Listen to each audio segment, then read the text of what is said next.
नमस्कार। आप देख रहे हैं एसडी टाइम्स पॉडकास्ट और मैं हूं आपकी होस्ट दीक्षा। और आज हमारे साथ हैं doctor Prashant Vikram, director of research in faculty of agriculture. और आज हम चर्चा करने वाले हैं agriculture policies, economics, global food security के बारे में। Welcome sir. थैंक यू दीक्षा। आपने ये बहुत ही अच्छा विषय लिया है और ये एक तरह का कोइंसिडेंस है। चुनाव का मौसम है और इस मौसम में आपने कृषि पे सवाल किया है, तो दोनों का संगम जो है बड़ा ही अद्भुत है। तो इसमें मैं थोड़ा एक कहना चाहूँगा कि मेरी उम्र लगभग 43 वर्ष है और मैं लगभग 10 वर्ष की उम्र से ये राजनीति की खबरों को फॉलो करते आ रहा हूँ। तब से लेके आज तक मैंने देखा है कि कृषि विकास मुद्दा रहा है, किसानों का विकास होगा, लेकिन कोई ये नहीं कहा आज तक कि कितना विकास हमने किया है या विकास हो गया। तो ये एक ऐसा अनुत्तरित प्रश्न है कि किसानों का विकास कब होगा। चुनाव दर चुनाव होते आते हैं, सरकारें बनती हैं, सरकारें जाती हैं, स्कीमें आती हैं, स्कीमें समाप्त होती हैं, फिर नई स्कीमें लॉन्च होती हैं, लेकिन किसानों का विकास हो रहा होता है। उसमें उसका जो क्वांटिफिकेशन है कि भाई कितना हुआ, कह रहे चलो 5% हुआ, 10% हुआ, कोई आदमी ये नहीं बताता। तो इस विषय पर आपने चर्चा रखी है और ये इसके लिए मैं बहुत बहुत आभारी हूँ, बहुत बहुत बधाई हो। और हमें आशा है कि हमारे दर्शकों को यह चर्चा पसंद आएगी। तो सर, आप थोड़ा हमें बता सकते हैं कि हमारी गवर्नमेंट की कौन कौन सी पॉलिसीज़ हैं जो हमारे फार्मर्स के लिए हैं और एग्रीकल्चर के बारे में हैं। जी, ये बड़ा अच्छा प्रश्न है। तो मैं इसमें जो वर्तमान सरकार है, जो पिछले 10 वर्ष से कार्यरत है, मैं इसके ही सापेक्ष में, मतलब इसके ही रेस्पेक्ट में मैं बताना चाहूँगा। देखिए, भारत के किसानों की जो सबसे बड़ी समस्या है वो यह है कि किसानों को उनकी फसल का मूल्य नहीं मिल पाता। वैसे तो बहुत सारी समस्याएं हैं, लिस्ट आप गूगल पे पढ़ लीजिए, लेकिन जो मूलभूत समस्या है वो ये है कि किसानों को उनकी प्रोडक्ट का, उत्पाद का जो है मूल्य यानी कि पैसा नहीं मिल पाता है। तो मैंने इस गवर्नमेंट को फॉलो किया जो 2014 से। मैं बड़ा ही उत्सुक था ये देखने के लिए कि भाई मोदी जी एक अलग तरह के प्रधानमंत्री रहे हैं, तो ये क्या करते हैं, मेरी बड़ी उत्सुकता थी। तो मैंने ये देखा कि 2014 से 18 तक मोदी जी ने पूरी दुनिया में घूमे, कहीं जापान जा रहे हैं, कहीं फिलीपींस जा रहे हैं, जगह जगह जा रहे हैं, देख रहे हैं नई नई टेक्नोलॉजी। उनके दिमाग में था कि नई टेक्नोलॉजी लाने से कृषि में रातों रात कुछ परिवर्तन आ जाएगा। और मुझे तो ये पता था, आज भी मुझे भी मालूम है कि नई टेक्नोलॉजी लाने से कृषि में रातों रात कुछ नहीं होने वाला, न पहले हुआ है, न आज हो रहा है, न कभी होगा। तो अंत में उनको शायद यह समझ में आ गया और उन्होंने ये 6,000 रुपये मासिक वाली, 6,000 रुपये वार्षिक वाली जो स्कीम है जिसको पीएम किसान बोलते हैं, पीएम किसान योजना। जी हाँ, पीएम किसान योजना, इस स्कीम को लॉन्च किया। और ये स्कीम बेसिकली क्या है कि किसानों को जो मूल्य नहीं मिल पाता है वो उसका एक प्रकार का कंपनसेशन है। हालांकि इस बात को सरकार स्वीकार नहीं कर सकती है, लेकिन इनफैक्ट वो एक तरह का कंपनसेशन है। और वो कंपनसेशन क्यों है, मैं इसको भी सिद्ध कर सकता हूँ। आप अगर 1970 के दशक में खाद्य पदार्थों के मूल्यों को देखें और उस समय सैलरीज़ को देखें, उसको आज से अगर आप तुलना करेंगे तो जहाँ खाद्य पदार्थों के मूल्य लगभग 30 गुना बढ़े हैं या 100 गुना बढ़े हैं, वहीं सैलरीज़ हमारी 10,000 गुना बढ़ गई हैं। तो जाहिर सी बात है कि हमने जो हमारा मिडिल क्लास है, ये जो अर्बन क्लास है, हमने जो प्रॉस्पेरिटी पाई है, ये किसानों के ही बल पे है। ये अगर किसान को उसकी फसल का उचित मूल्य मिलने लगे, जैसा कि अभी किसान आंदोलन में आपने देखा होगा, लोग बात करते हैं C2+50 स्वामीनाथन जी की रिकमेंडेशन लागू करो। अगर वो लागू कर दी जाए तो इन्फ्लेशन की ऐसी तैसी हो जाएगी और अर्बन क्लास में मतलब हाहाकार मच जाएगा पूरी तरह से। तो कोई भी सरकार उसको पूरी तरह से किसानों का जो उचित मूल्य है वो नहीं दे सकती है, उससे अर्थव्यवस्था चल ही नहीं पाएगी। ये कड़वी सच्चाई है। तो जाहिर सी बात है कि हम जो ग्रोथ कर रहे हैं वो कहीं ना कहीं वो किसानों के बल पे कर रहे हैं। तो इसलिए मैंने ये जो देखा है, जो सबसे प्रभावी स्कीम है इस गवर्नमेंट की, वो है पीएम किसान योजना। क्योंकि भाई मोदी जी ने आखिर कुछ तो दिया, उनका ये कहना है, मतलब इनडायरेक्टली वो ये कहना चाहते हैं कि हम उचित मूल्य भले नहीं दे पा रहे हैं, लेकिन जो दे सकते हैं वो हम आपको दे रहे हैं। और हम आपके माध्यम से सरकार से अनुरोध करना चाहेंगे कि इसको जितना बढ़ा सकते हैं उतना बढ़ाइए। साथ ही एमएसपी में जो कुछ भी आप बढ़ा सकते हैं, इन्फ्लेशन को ध्यान में रखते हुए जो कुछ भी बढ़ा सकते हैं उतना आप बढ़ाइए। तो ये सबसे बड़ी योजना रही। दूसरा, ये सरकार हमने देखा, मैं उत्तर प्रदेश से आता हूँ, पहले गन्ना मूल्य को लेकर के रोज़ हो हल्ला मचा रहता था, परंतु इस सरकार के आने के बाद वहाँ गन्ना किसानों की समस्या को हम आज उतनी प्रमुखता से अखबारों में नहीं देखते हैं। फिर इस गवर्नमेंट ने एक और जो किसान सुधार बिल ले आए थे, उसमें आपके कॉन्ट्रैक्ट फार्मिंग की बात थी और आपके फसल को दूसरे प्रदेशों में बेचने की बात थी। तो वो सारा बिल हालांकि नहीं लागू हो सका। उसका मूलभूत जो है उसके हो सकता है मैं पूरी तरह सही हूँ या पूरी तरह सही नहीं हूँ, तमाम विचार हो सकते हैं, परंतु मैं ये इतना कहना चाहूँगा कि किसानों को अपने उत्पाद को बेचने की स्वतंत्रता मिलनी चाहिए। वो स्वतंत्रता जब तक नहीं मिलेगी, उसको किसान को बाज़ार में सीधे जब तक आप कॉम्पिटिटिव नहीं बनाएंगे तब तक उसको उसका मूल्य नहीं मिलेगा। तो जब तक उसका मूल्य नहीं मिलेगा तब तक उसका भला नहीं हो सकता। तो कहीं ना कहीं हो सकता है कि किसान सही हो सकता है, सरकार सही हो, लेकिन मूलभूत जो उसका उद्देश्य है वो यही है। तो मुझे लगता है कि ये गवर्नमेंट कहीं ना कहीं इस पर गंभीर है, किसानों को उनका मूल्य दिलवाने पर। इसके साथ ही और भी जो तमाम योजनाएं हैं, जैसे आजकल जोत का आकार छोटा हो गया है, लैंड होल्डिंग बहुत कम हो गई है, तो गवर्नमेंट जो है कह रही भाई एफपीओ बनाओ, मिल करके खेती करो, उसके लिए गवर्नमेंट ने स्कीम दे रही है। इसके अलावा क्रॉप गारंटी इंश्योरेंस वाली स्कीम है जिसमें कि आप फसल का बीमा करा सकते हैं, और अन्य कई छोटी छोटी स्कीमें हैं तमाम। वो ऑयल सीड मिशन चल रहा है। तो इस तरह से कई सारी छोटी मोटी स्कीमें हैं, चलती रहती हैं।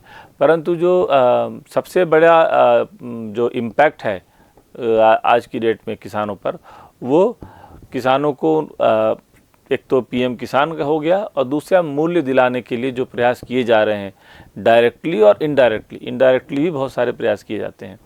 तो उस पर जो है, और वो मैं बता दूं वो एक डायनामिक जॉब है, आप उसको एक बार करके बैठ नहीं सकते हैं, आपको इन्फ्लेशन को भी देखना है। अगर आप सीधे सीधे किसान के ही फेवर में आ गए तो उसका अर्थव्यवस्था के जो दूसरे इंजन है उस पर दुष्प्रभाव पड़ेगा। तो ये एक तरह से डायनेमिक जॉब है, 24/7 जॉब है, आपको इस पर आँख कान नाक खोले रखना पड़ेगा। तो ये हमें ये सरकार दिखती है थोड़ी गंभीर, लेकिन एक जहाँ हमें कमी भी बताना मेरा कर्तव्य है, इस गवर्नमेंट में हमें एग्रीकल्चरल मिनिस्ट्री थोड़ा सा कमज़ोर दिखती है। हालांकि मोदी जी या उनका पीएमओ या बाकी मंत्रालय जो कृषि से जुड़े हुए हैं वो तो सक्रिय हैं, लेकिन जो कृषि मंत्रालय है वो थोड़ा हमें जो है जितना अधिक सक्रिय होना चाहिए हमें उतना नहीं दिखता, वहाँ जो है सुधार की गुंजाइश है।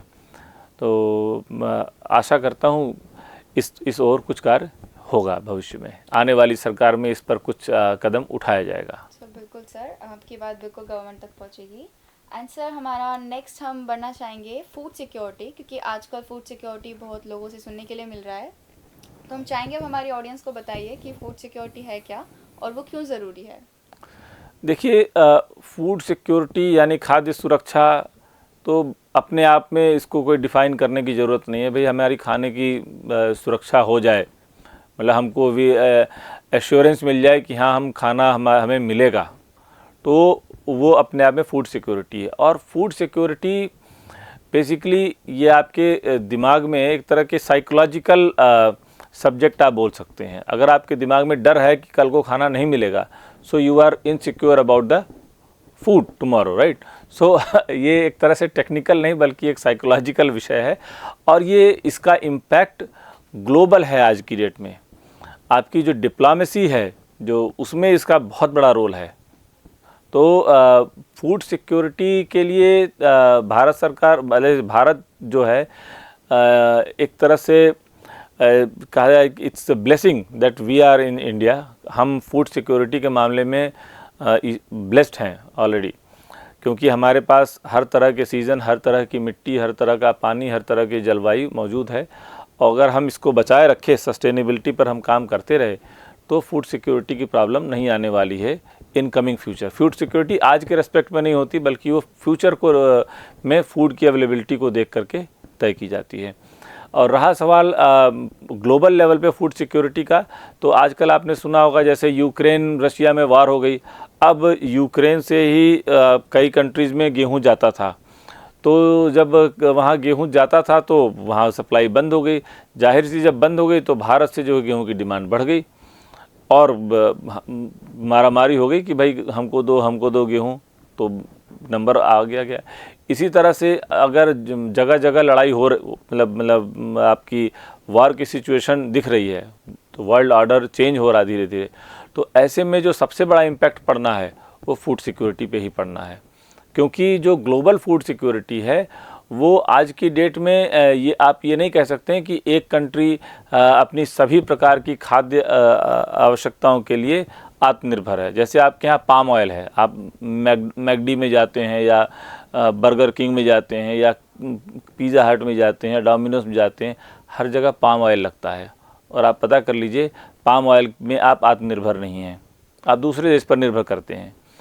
इसी तरह से बहुत सारे फूड प्रोडक्ट्स हैं जो आपकी डेली नीड्स हैं, जो आज की डेट में आपकी डेली नीड्स हैं, उसके लिए आप दूसरे कंट्रीज़ पर निर्भर करते हैं।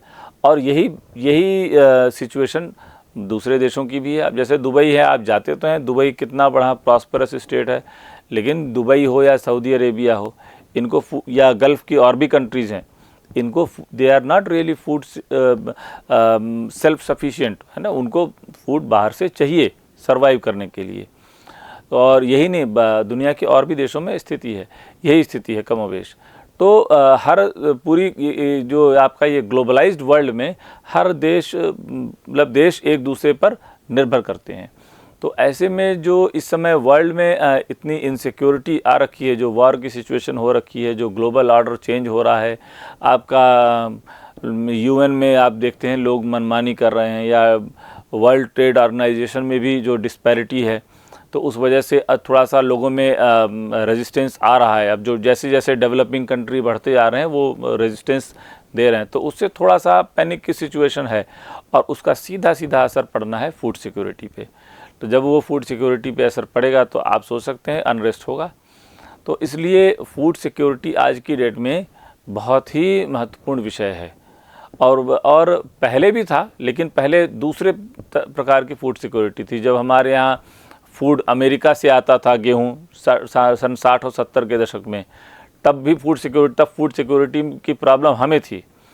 आज की डेट में हमें उतनी ज़्यादा प्रॉब्लम नहीं है। भाई आप मैकडी में जाके बर्गर नहीं खाओगे, काम चल जाएगा। चावल दाल रोटी सब्जी के लिए तो आप सेल्फ सफिशिएंट हैं ही, है ना।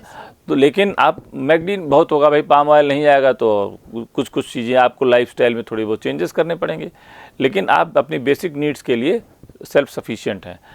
लेकिन दूसरे कंट्रीज़ जो हैं और दुनिया के कई देश, उनमें ये स्थिति नहीं है। अगर गेहूं आपके यहाँ से नहीं गया तो रोटी नहीं मिलेगी उनको, चावल नहीं गया तो चावल नहीं मिलेगा, है ना। तो इसलिए आपका फूड सिक्योरिटी के मामले में हम लोग, और इस फूड सिक्योरिटी का डिप्लोमेसी में हमारी गवर्नमेंट बहुत अच्छा उपयोग कर रही है। और हालांकि वो चीज़ें खुल के नहीं आती, वो समझने वाले समझ लेते हैं, देखने वाले देख लेते हैं।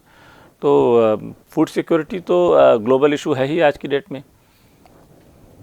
सर आपने हमें ग्लोबल इम्पैक्ट बताया फूड सिक्योरिटी पे, तो सर क्या वेदर में जो चेंजेस आ रहे हैं वो भी कहीं ना कहीं इम्पैक्ट करते हैं हमारी फूड सिक्योरिटी को? बिल्कुल इम्पैक्ट करते हैं। वेदर में जो चेंजेस आ रहे हैं वो फूड सिक्योरिटी को डायरेक्टली इम्पैक्ट करते हैं, इनडायरेक्टली छोड़िए, आप डायरेक्टली इम्पैक्ट करते हैं। अभी देखिए, अब जो अप्रैल सीजन चल रहा है, अभी जो बारिश हुई, जनरली मिड फरवरी से अप्रैल के बीच में जो बारिश हो जा रही है, उससे गेहूं की जो फसल किसी की खड़ी है तो वो अगर पत्थर पड़ गया, आंधी आ गई, फसल लॉज कर गई तो उससे नुकसान होता है। इसी तरह अगर मानसून टाइम से नहीं आया, धान की रुपाई लेट हो गई तो आपकी धान की पैदावार पे असर पड़ेगा। इसी तरह आपकी जो अन्य फसलें हैं, चाहे वो फ्रूट क्रॉप्स हों, चाहे अब देखिए आप मैं पूर्वांचल से आता हूँ। बनारस का लंगड़ा आपने सुना होगा, बनारसी लंगड़ा आपने लोग बोलते हैं। हम जब छोटे थे तो एक एक 1.5 किलो के लंगड़ा आम खाए। अब हमें देखने को ही नहीं मिलता, आधा किलो वाला भी नहीं मिलता, साइज़ छोटा हो गया है। उस पर मुझे उसकी रिसर्च के बारे में बहुत नहीं पता है, लेकिन ये क्लाइमेट चेंज की वजह से ऐसा हुआ है। इसी तरह जो हमारी सॉइल पे भी काफ़ी इम्पैक्ट पड़ा है, और हमारा जो आपका ग्राउंड वाटर रिचार्ज है उस पर भी बहुत नेगेटिव इम्पैक्ट पड़ा है। आपकी जो एवरेज मानसून है, जो मानसून होती थी वो कम हो गई है, मानसून रेंज जो है वो एवरेज कम हो गई है। तो इसका फूड सिक्योरिटी पे सीधा असर पड़ा है, मतलब इसमें कोई संदेह नहीं है। ये और बात है कि भारतीय कृषि अनुसंधान परिषद और जो एग्रीकल्चर रिसर्च का जो सिस्टम है, इसने इस क्षेत्र में बहुत अच्छा काम किया है। अब वो लोग इस काम को भुना नहीं पाए, ये और बात है, लेकिन इस क्षेत्र में जो इसका प्रभाव जनता पे पड़ना चाहिए था वो टेक्नोलॉजिकल एडवांसमेंट की वजह से परहैप्स वो नहीं पड़ा, क्योंकि वैराइटीज़ जो है आपके चेंज इन क्लाइमेट के हिसाब से, चेंज इन रिक्वायरमेंट के हिसाब से वैराइटीज़ जो है डेवलप होती चली गई, और उससे हमारी को उसका इम्पैक्ट जो है सीधे देखने को नहीं मिला, परंतु इम्पैक्ट तो था ही। However, our national agriculture system is so strong that they did hard work in back end, और उन्होंने उसको जो है इस सिचुएशन को हैंडल कर लिया। अब ये इसको कोई अगर समग्र रूप से इसकी कोई विवेचना करे, मतलब इसका एक ब्रॉडर पर्सपेक्टिव में एनालिसिस करे, तो उसको मेरी बात समझ में आएगी मैं क्या कह रहा हूँ। जी हाँ, आई होप कि ICAR के लोग करेंगे, और ये करना भी चाहिए। इससे हमें फ्यूचर आगे की जो है दिशा अच्छी मिलेगी। तो सर, हमने एग्रीकल्चर पॉलिसीज़ के बारे में बात की, इकोनॉमी के बारे में बात की, एंड फूड सिक्योरिटी के बारे में बात की, लेकिन सर हम लास्ट में आपसे जानना चाहेंगे कि SGD यूनिवर्सिटी क्या इनिशिएटिव्स ले रही है हमारे लोकल लेवल पे हमारे फार्मर्स को बताने के लिए इन पॉलिसीज़ के बारे में या फिर न्यू टेक्नोलॉजीज़ के बारे में। हाँ, बहुत अच्छा प्रश्न है आपका। हाँ, SGT यूनिवर्सिटी चूँकि हरियाणा में है, हमारी हमारा जो रजिस्ट्रेशन है वो हरियाणा की स्टेट यूनिवर्सिटी की तरह है के जैसे है। तो हम लोग यहाँ किसान गोष्ठी कराते हैं, किसानों को बुलाते हैं, आसपास के किसानों को बुलाते हैं, उनकी समस्याओं को सुनते हैं, और उसका किसानों के साथ मिल करके हम उसका हल निकालने का प्रयास करते हैं। एक तो ये है। दूसरा, हमारे पास जो हमारे यहाँ एक एक्सटेंशन में काम करते हैं डॉक्टर मंजीत पवार, उन्होंने एक व्हाट्सएप प्लेटफॉर्म के थ्रू करीब 500 किसानों से वो जुड़े हुए हैं। तो डेली उन किसानों की बात सुनना, उनके खेत में क्या समस्या आ रही है, उनको वैरायटीज़ की अपडेट देना, कोई बीमारी लग रही है तो उस पर उसका क्या उपचार है, वो एक हमारा किसानों के साथ जो है वो डायनेमिक कांटेक्ट बना हुआ है, डायनेमिक रिलेशन बना हुआ है। हम उनकी बात सुनते हैं और अपना भी हल बताते हैं। इसके अलावा नई टेक्नोलॉजीज़ के बारे में हम किसानों को, चूँकि अब किसानों से हम जुड़े हुए हैं सीधे, तो हम किसानों को बुला करके उनको नई नई टेक्नोलॉजीज़ के बारे में बताते हैं। जैसे अभी जल्दी में हमने ड्रोन के उपयोग के बारे में बताया कि हम ड्रोन का इस्तेमाल किस तरह से कर सकते हैं, और फिर बताया नहीं बल्कि हम उनके साथ बैठे, हमने मंथन किया कि ये टेक्नोलॉजी है और आपकी जो लोकल समस्याएं हैं उसका हम हल कैसे निकाल सकते हैं। फिर हरियाणा में 2 ही जगह सॉइल टेस्टिंग लेबोरेटरी है, जो गवर्नमेंट ने एक स्कीम दी थी, उसमें 2 advance soil testing laboratory government ने दी थी, जिसमें से कि एक SGT के पास है।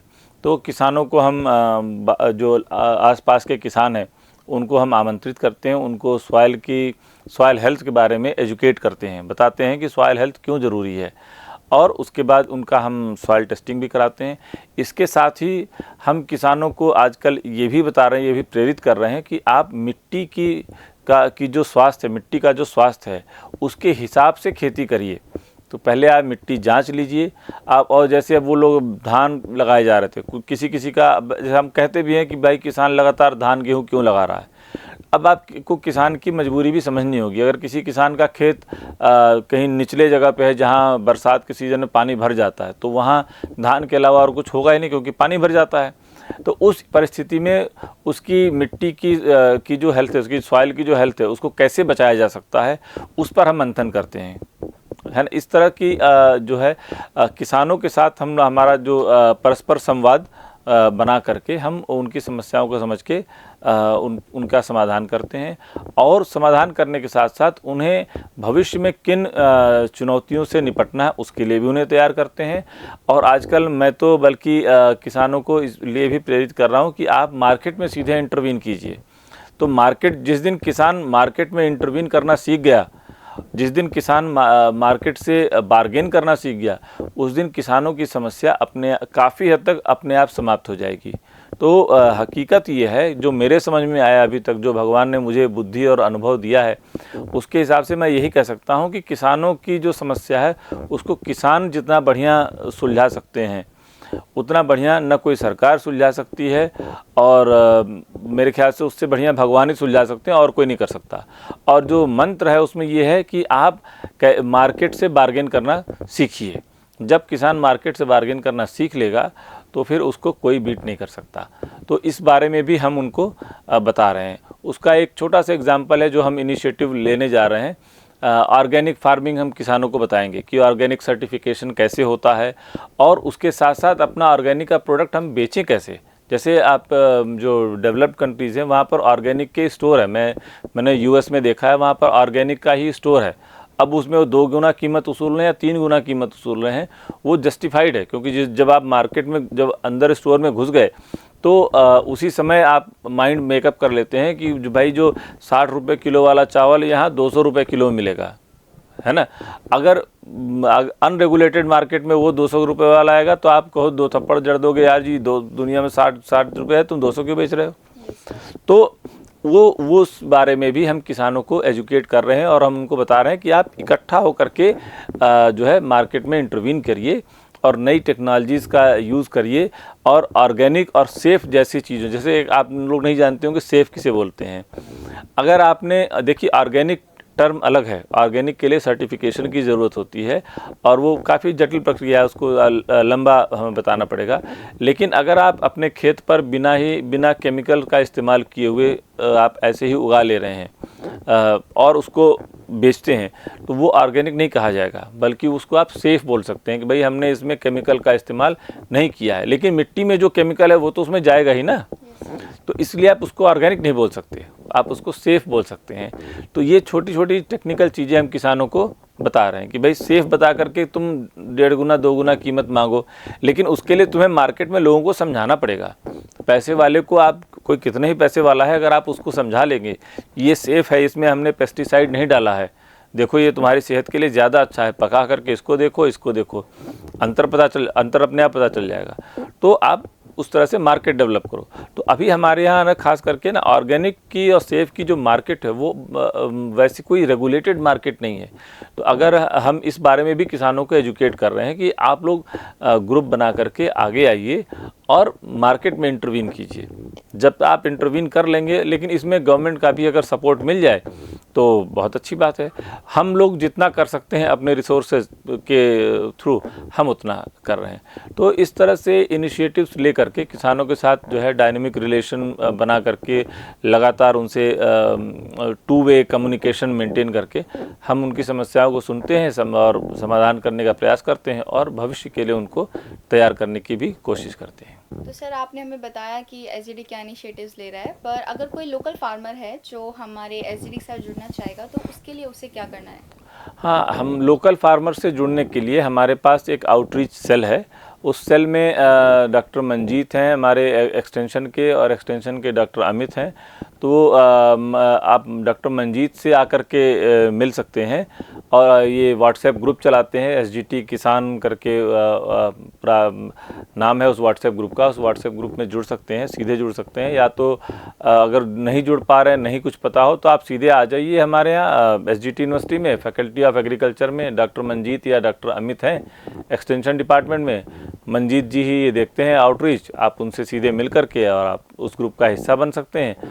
जो भी पूछना हो उनसे सीधे पूछ सकते हैं। हम लोग तो किसानों से लगातार मिलते ही रहते हैं, तो ये हमारे लिए बहुत ही प्रसन्नता का विषय होगा अगर लोग आकर के जुड़ेंगे। इससे उनको भी लाभ होगा और हमें भी पता चलेगा कि भाई हमारे कार्य का कितना प्रभाव है, हमारे वर्क का कितना इम्पैक्ट है। जैसे कि आप लोग देख सकते हैं हमारी स्क्रीन पे हमारे नंबर्स अवेलेबल हैं और डिस्क्रिप्शन में भी हम लोगों ने इन्फॉर्मेशन डाल दी है, तो आप हमसे जुड़ने के लिए यहाँ पे कांटेक्ट कर सकते हैं।